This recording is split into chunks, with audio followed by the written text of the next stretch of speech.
اعوذ باللہ من الشیطان الرجیم بسم اللہ الرحمن الرحیم الحمد للہ الذی دل علی وجوب وجودہ افتقار الممکنات وعلی قدرتہ وعلمہ احکام المصنوعات المتعالی عن مشابہۃ الجسمانیات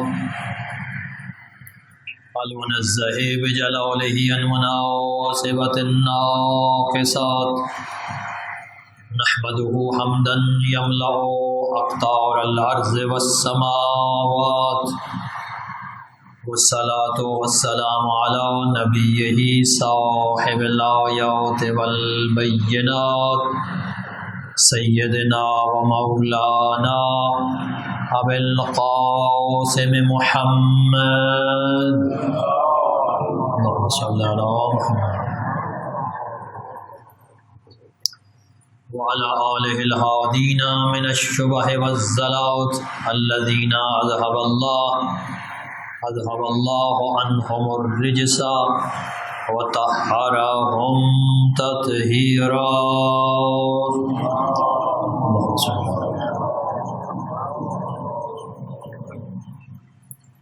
والرحمۃ علی محبیہم وموالیہم واللعنۃ علی اعدائہم من یوم عداوتہم الی یوم الدین.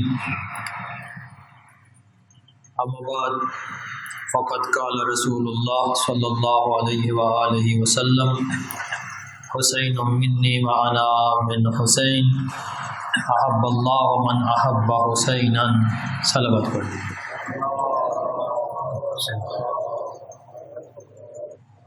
دعا ہے بارگاہ رب العزت سے کہ تمام مومنین کی عبادات و اطاعات کو، عزاداریوں کو، ماتمداریوں کو اپنی بارگاہ میں منظور و مقبول فرمائے. پروردگار عالم ہم سب کو باہمی اتفاق و اتحاد عطا فرما. ہمارے آخری وارث امام زمان کا جلد از جلد ظہور فرما. وطن عزیز پاکستان کو امن و سلامتی کا گہوارہ بنا. صلوات پڑھ.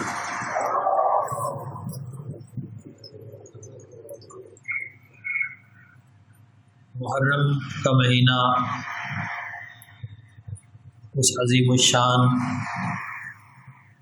واقعے کی یاد دلاتا ہے، اس عظیم الشان تحریک کی یاد دلاتا ہے، اس عظیم الشان انقلاب کی یاد دلاتا ہے کہ جس نے نہ صرف امت مسلمہ بلکہ انسانیت کی تاریخ میں ایک اہم اور بنیادی اور منفرد سنگ میل کا کردار ادا کیا. وہ عظیم الشان انقلاب کی جس نے خون کی تلوار پر فتح کی بنیاد رکھی. جب ظاہراً کم تعداد میں نظر آنے والے، ظاہراً اقلیت میں نظر آنے والے اس اکثریت پر کامیاب ہوئے جو تعداد میں بھی زیادہ تھے، جن کے پاس اسلحہ بھی زیادہ تھا، جن کے پاس حکومت کا میڈیا اور پروپیگنڈا بھی موجود تھا، جن کے پاس طاقت کے تمام تر مراکز موجود تھے.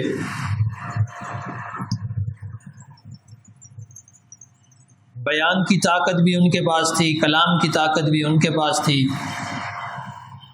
فوج کی طاقت بھی ان کے ساتھ تھی، سیاسی طاقت بھی ان کے پاس تھی،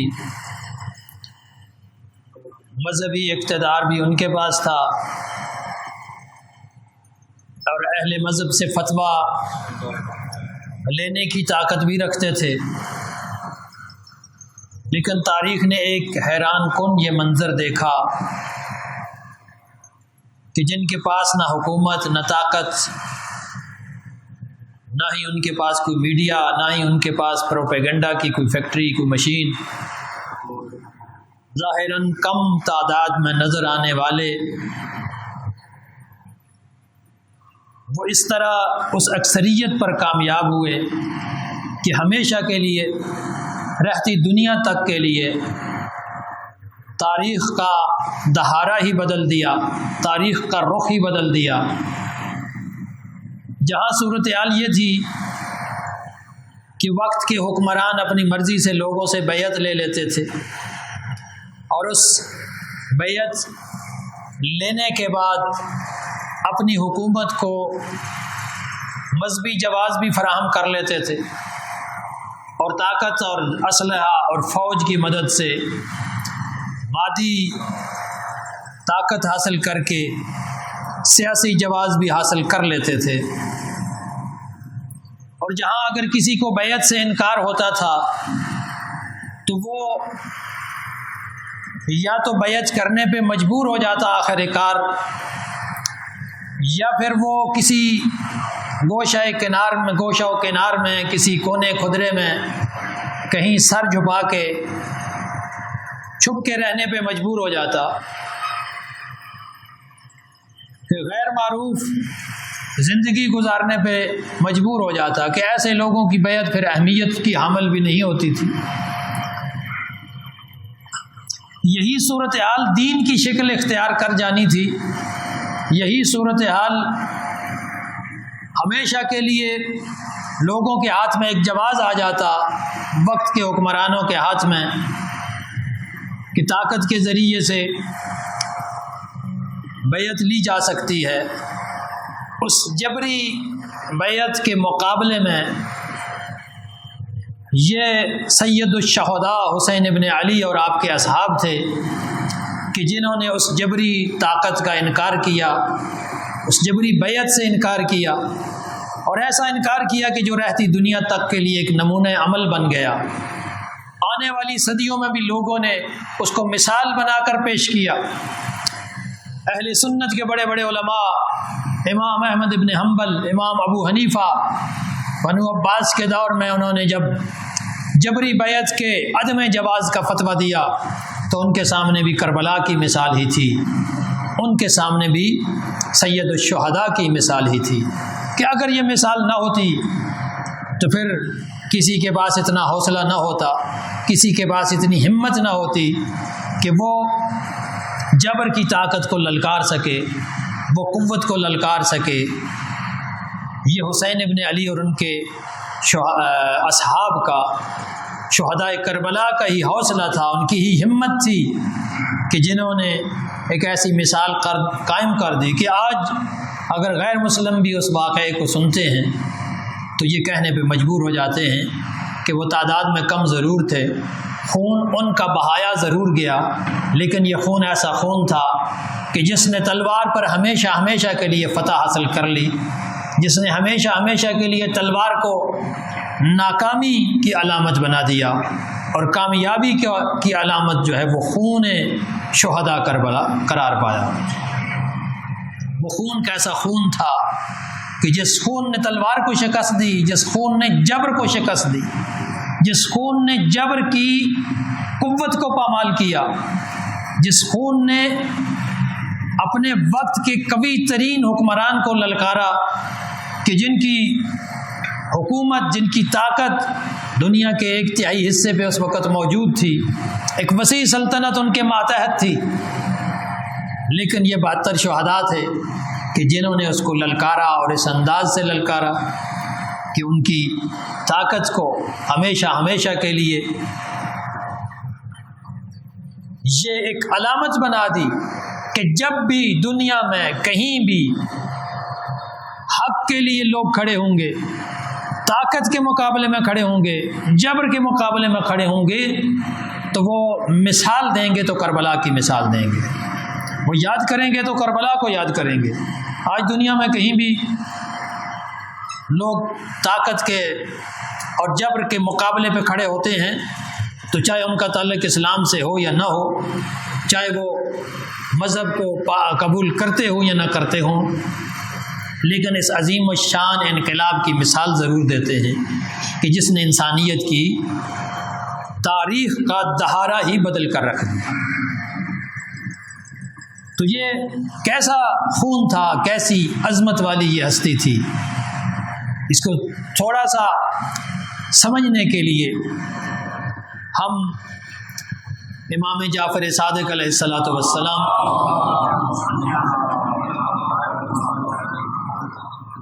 کے پاس حاضر ہوتے ہیں کہ جب آپ کے 4 صحابی حسین ابن سویر، یونس ابن زبیان، مفضل ابن عمر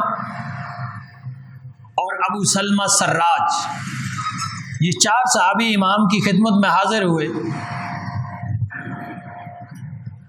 راوی اس کا حسین ابن سویر ہے، یہ روایت کافی میں بھی موجود ہے۔ حسین ابن سویر کہتا ہے کہ جب ہم چاروں وہاں پہ پہنچے تو چونکہ ہم میں سب سے عمر رسیدہ جناب یونس ابن زبیان تھے، تو وہ امام سے گفتگو کر رہے تھے، کلام کر رہے تھے۔ یونس نے کہا کہ یا ابن رسول اللہ، جب بھی میں حسین ابن علی کو یاد کرتا ہوں، سید الشہداء کو یاد کرتا ہوں، تو میرے دل کی دھڑکن تیز ہو جاتی ہے، میری نبضیں تیز ہو جاتی ہیں۔ امام نے فرمایا کہ جب بھی تمہیں سید الشہداء کی یاد آئے تو 3 مرتبہ کہو صلی اللہ علیہ یا ابا عبداللہ۔ پھر فرمایا کہ کیا تم عراق میں ہو تو جاتے ہو، کربلا کی زیارت کے لیے جاتے ہو؟ تو انہوں نے کہا یقیناً ہم کربلا بھی جاتے ہیں، زیارت امام کے لیے جاتے ہیں۔ فرمایا کہ زیارت کا ایک طریقہ میں تمہیں بتاتا ہوں۔ یہ وہ الفاظ ہیں کہ جو ہماری انتہائی اہم اور بنیادی کتاب یعنی اصول کافی کے اندر موجود ہے، اس روایت کے الفاظ۔ فرمایا کہ جب تم جاؤ زیارت کے لیے تو آب فرات سے غسل کرو، پاکیزہ لباس پہنو، طاہر لباس پہن کے زیارت کے لیے جاؤ، اور ہر قدم پر تسبیح و تحلیل کرو، خدا کی تسبیح کرو اور اس کی حمد ادا کرو۔ اور جب حائر حسینی والے دروازے کی طرف پہنچو تو وہاں رک کے کہو السلام علیک یا حجت اللہ وابن حجت، سلام ہو آپ پر اے حجت خدا اور حجت خدا کے فرزند۔ پھر وہاں سے فرمایا کہ 10 قدم آگے چلو۔ آگے بڑھنے کی بات کہتے ہیں کہ یہاں تک کہ جب تم زری کے سامنے پہنچو تو اس وقت یہ الفاظ ادا کرو السلام علیک یا قتیل اللہ وابن قتیل۔ آیت اللہ وحید خراسانی فرماتے ہیں کہ یہ الفاظ کوئی عام الفاظ نہیں ہیں، اور یہ سلام کوئی عام سلام نہیں ہے۔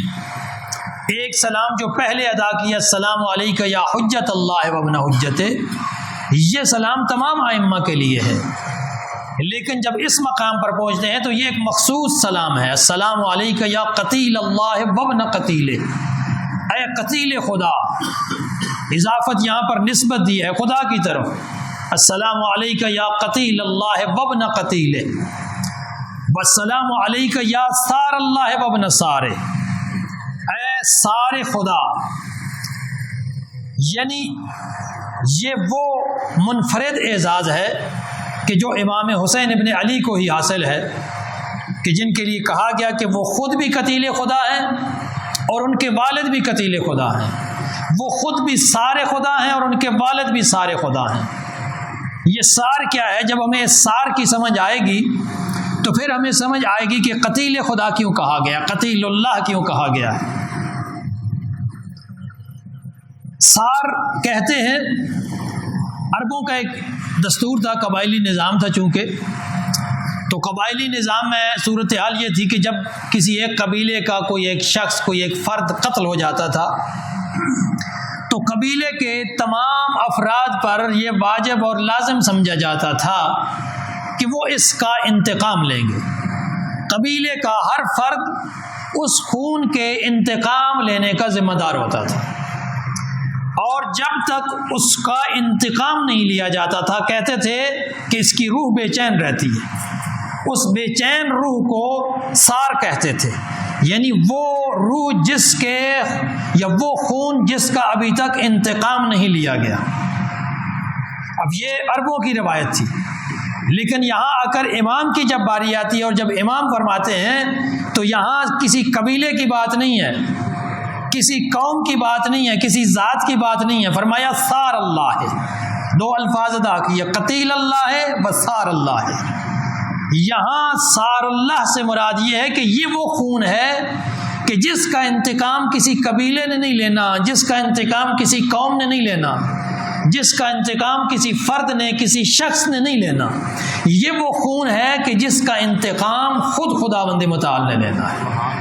اس لیے کہا گیا کہ سار اللہ ہے اور قتیل اللہ. یہاں پر اس کا یہ مقصد ہے، قتیل اللہ کہنے کا یا سار اللہ کہنے کا مقصد یہ ہے کہ یہ وہ خون ہے کہ جس کا انتقام خود پروردگار نے لینا ہے. اب سوال پیدا ہوتا ہے کہ انتقام تو بہت سارے لوگوں نے لیا، آخر اس وقت وہ توابین کی جو جماعت تھی انہوں نے بھی کچھ قاتلین امام حسین کو قتل کیا، پھر بعد میں جناب مختار نے قیام کیا اور تقریباً اکثر جو قاتلین امام حسین تھے ان سب کو فنار کیا. لیکن اس کے باوجود ابھی تک وقت گزر چکا ہے، جناب مختار کے انتقام کو وقت گزر چکا ہے بہت، اور امام فرما رہے ہیں کہ ابھی بھی وہ خون ایسا خون ہے کہ جس کا انتقام نہیں لیا گیا، وہ سار ہے، یعنی ابھی تک اس کا انتقام نہیں لیا گیا. اور لیکن سار ایسا ہے جو سار اللہ ہے، اس کا انتقام افراد نے نہیں لینا، اس کا انتقام اللہ نے لینا ہے. اور وہ انتقام اس وقت پورا ہوگا جب حسین ابن علی کا مقصد پورا ہوگا. اور سید الشہداء حسین ابن علی کا مقصد زمین پر عدل کا قیام تھا، زمین پر ایک ایسی حکومت کا قیام تھا کہ جس حکومت میں کسی کے اوپر کوئی ستم نہ ہو، کسی کے اوپر کوئی ظلم نہ ہو، کسی کے ساتھ زیادتی نہ ہو، جہاں دین خدا کی حکمرانی ہو. اور وہ دین خدا کی حکمرانی، وہ عدل کا نظام امام زمان نے آ کر قائم کرنا ہے. لہذا وہ سار اس وقت مکمل ہوگا جب امام کا ظہور ہوگا، اور ظہور امام کے ساتھ جب عدل کا نظام قائم ہوگا اور پوری دنیا سے ظلم کا خاتمہ ہو جائے گا، عدل قائم ہو جائے گا، تو اس وقت جا کر اس کو سار اللہ کا جو انتقام ہے وہ مکمل ہو سکے گا. تو یہ وہ خون ہے. اچھا، اس کے جو اس سے اگلے جملے ہیں وہ اس سے بھی زیادہ انسان کی روح کو جھنجھوڑ دینے والے ہیں. پھر امام نے فرمایا کہ جب زری کے سامنے کھڑے ہو تو زری کے سامنے کھڑے ہو کر یہ عرض کرو، اشہد ان دمک سکن فی الخلد، میں گواہی دیتا ہوں کہ آپ کا خون جنت میں جا کے ساکن ہوا ہے. یہ کوئی معمولی مقام نہیں ہے. جنت میں لوگ، ظاہر ہے قیامت جب برپا ہوگی تو اس کے بعد لوگوں نے جانا ہے، لیکن امام حسین کے بارے میں یہ کہا جا رہا ہے کہ آپ کا خون جنت میں جا کے ساکن ہوا ہے. اشہد ان دمک سکن فی الخلد واقشعرت لہ اذلۃ العرش.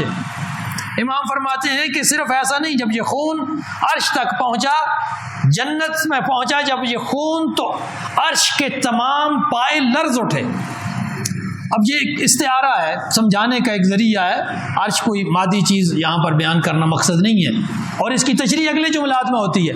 جب امام فرماتے ہیں کہ جب یہ خون جنت میں پہنچا، واقشعرت لہ اذلۃ العرش، اور عرش کے پائے بھی کانپ اٹھے، وتبکى لہ، اور روئے ہیں، گریہ کیا ہے ہر مخلوق خدا نے. وتبکى لہ السماوات والارض، آسمانوں نے بھی گریہ کیا ہے اور زمین نے بھی گریہ کیا. اور صرف یہاں تک نہیں، امام فرماتے ہیں وَيَبْقَى كُلُّ مَا يُرَى وَمَا لَا يُرَى، ہر اس مخلوق نے گریہ کیا ہے جو نظر آتی ہے، اور اس مخلوق نے بھی گریہ کیا ہے جو نظر نہیں آتی. یہ وہ مقام ہے، اس خون کا یہ مقام ہے. جو خون تلوار کے اوپر کامیاب ہوا ہے وہ کوئی عام خون نہیں ہے. وَيَبْقَى لَهُ كُلُّ مَا يُرَى وَمَا لَا يُرَى، تمام زمین و آسمان. اب یہاں آ کے ہمیں وہ چیز سمجھ آتی ہے جو ہمارے اہل سنت برادران نے بھی روایات میں نقل کیا ہے، اور ایک نہیں متعدد روایات میں. تفسیر مظہری میں علامہ قاضی ثناء اللہ پانی پتی نے بھی اس چیز کو بیان کیا ہے کہ یہ جو آسمان پہ سرخی نظر آ رہی ہے، یہ آسمان کی سرخی واقعہ کربلا کے بعد ظاہر ہوئی تھی، جب 3 دن تک ایک اندھیری اور سرخ اندھیری شروع ہو گئی تھی.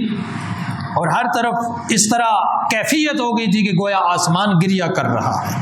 اور یہی وہ چیز ہے کہ جو امام بھی اس زیارت میں بیان کر رہے ہیں کہ جس کے لیے زمین و آسمان نے گریا کیا، جس کے لیے تمام مخلوقات خدا نے گریا کیا. اور اب اس کی گواہی ان روایات کی مدد سے بھی مل رہی ہے جو ہمارے اہل سنت برادران نے نقل کی ہے، متعدد دوسری کتب میں موجود ہے. مسند احمد ابن حنبل میں ام حبان سے روایت ہے کہ اس روز عاشور کے دن فلسطین کے اندر کا وہ واقعہ غالباً بیان ہوا ہے کہ جہاں بھی ہم جو پتھر اٹھاتے تھے پتھر کے نیچے سے تازہ خون ابل رہا ہوتا تھا. تو کہیں سے یہ روایت ملتی ہے کہ ہمیں لگتا تھا کہ آسمان سے خون برس رہا ہے. تو یہ وہ خون ہے کہ جس کے لیے آسمان نے بھی خون برسایا ہے، جس کے لیے زمین نے بھی خون گریا کیا ہے. تبقى له كل ما يرى وما لا يرى، جس کے لیے گریا کیا ہے ہر اس چیز نے جو نظر آتی ہے اس نے بھی، اور جو نظر نہیں آتی اس نے بھی گریا کیا. اور یہاں آ کے ہمیں اس روایت کی بھی سمجھ آتی ہے. جناب ابن عباس نے سے یہ روایت ہے، مسند احمد ابن حنبل میں بھی موجود ہے، معجم کبیر میں علامہ طبرانی نے بھی اس روایت کو نقل کیا ہے. کہتے ہیں کہ عاشور کے دن کا واقعہ ہے کہ ابن عباس، عبداللہ ابن عباس چونکہ کربلا میں شامل نہیں ہو سکے تھے، ضعیف تھے اور بینائی بھی ختم ہو چکی تھی، دین سے بیدار ہوئے، ایک دفعہ گھبرائے ہوئے ہیں تو گریہ شروع کر دیا. لوگوں نے پوچھا کیا ہوا ہے؟ کہتے ہیں کہ مجھے یقین ہے کہ میرے امزاد حسین ابن علی شہید ہو گئے. لوگوں نے پوچھا آپ کیسے کہہ رہے ہیں؟ ظاہرہ مدینے والوں کو تو ابھی اس دن تازہ واقعہ تھا تو اس دن تو انہیں پتہ نہیں چل سکا، بعد میں واقعات کی خبر ہوئی. جب لوگوں نے پوچھا، اس نے کہا کہ ابھی میں سو رہا تھا تو میری آنکھ لگی، میں سو گیا، میں نے خواب دیکھا. خواب میں نے دیکھا کہ سرور کائنات تشریف لائے ہیں، بال پریشان ہیں، چہرے پہ خاک اور خون ہے، اور ان کے ہاتھ میں ایک شیشی ہے جس کے اندر سرخ رنگ کا کوئی مادہ ہے. اور وہ کہتے ہیں کہ اے ابن عباس اما تعلم ما صنعت امتی بابن الحسین، ابن عباس تجھے خبر نہیں ہے میری امت نے میرے بیٹے حسین کے ساتھ کیا کیا ہے؟ تجھے خبر نہیں ہے؟ تو یہاں بے خبر سو رہا ہے اور میری ہی امت نے میرے بیٹے حسین ابن علی کو وہاں پہ بے جرم و خطا شہید کر دیا ہے. اور یہ جو اس روایت کے الفاظ سنانا چاہ رہا تھا، کہتے ہیں کہ یہ جو اس شیشے کے اندر دیکھ رہے ہو یہ میرے بیٹے حسین اور ان کے اصحاب کا خون ہے. اور پھر اگلے جملے فرمایا یہ خون میں لے کر اپنے پروردگار کے پاس جا رہا ہوں، میں عرش پہ جا رہا ہوں اپنے پروردگار کے پاس اور جا کر شکایت کروں گا کہ میری امت نے کس طرح میرے بیٹے کے ساتھ ستم کیا. یہاں آ کے سمجھ آتی ہے. اب ان دونوں روایتوں کو جوڑیے، اہل سنت کی کتابوں میں بھی اور شیعہ روایت کے اندر بھی ان دونوں کو جوڑیے، پھر دیکھیے کہ یہ خون کہاں ساکن ہوا اور یہ کیسے پہنچا، یہ خون کیسے پہنچا. آخری لمحات کی جو روایت ہے نا کہ جب حسین ابن علی اپنے تمام اصحاب کے لاشیں اٹھا چکے، جب اپنے اعزاء کے بھی لاشیں اٹھا چکے، جب علی اکبر جیسے جوان کے لاشیں اٹھا چکے، جب اپنے بھائی عباس کے کٹے ہوئے بازوؤں والی لاش سے بھی واپس آ چکے، اور جب آخری جنگ میں اپنی تلوار سے ایک ایسے وار کرتے ہیں کہ وہ فوج اشقیاء بھاگنے پہ مجبور ہو جاتی ہے، تو اس وقت ایک لمحہ ایسا آتا ہے جہاں پہ ملتا ہے فوقف یستریح ساحتاً، حسین ابن علی ایک لمحے کے لیے کھڑے ہوئے آرام کرنے کی غرض سے. جہاں رکے ہیں حسین ابن علی تو وہ لکھتی ہے، مقتل کے یہ جملے ہیں کہ اس وقت ایک پتھر آیا حسین ابن علی کی پیشانی پہ، خون پیشانی سے جاری ہوا، امام نے ہاتھ بلند کیا کہ میں اس خون کو صاف کروں. اب وہ صاف کرنا چاہ رہے تھے کہ 3 نوکوں والا تیر قلب حسین ابن علی کے ہاتھ، اور ایسا تاثیر لگا۔ حسین ابن علی کی کیفیت عجیب تھی، لیکن وہ وہاں کیا الفاظ کیا تھے؟ امام نے فرمایا بسم اللہ و باللہ و علی ملت رسول اللہ۔ روایت کہتی ہے کہ امام کی ہمت اور حوصلہ دیکھیے کہ امام نے اس تیر کے اندر ہاتھ ڈالا جو سامنے سے لگا تھا، اپنے پشت سے اس تیر کو نکال کے باہر پھینکا۔ ایک مرتبہ خون کا فوارہ بدن سے نکلا، قریب تھا کہ وہ خون زمین پہ گر جاتا کہ امام نے اس خون کو اپنے دونوں ہاتھوں پہ اٹھایا، دونوں ہاتھوں پہ اٹھا کے کچھ خون آسمان کی طرف پھینکا اور کچھ خون اپنے چہرے پہ، اپنی داڑھی پہ خضاب کر کے کہتے ہیں کہ یہ خون سے میں اپنی داڑھی کو خضاب کر رہا ہوں کہ میں بروز قیامت اپنے پروردگار کے پاس اس خون کے ساتھ جاؤں گا کہ اس امت نے میرے ساتھ کیا سلوک کیا۔ الا لعنۃ اللہ علی القوم الظالمین۔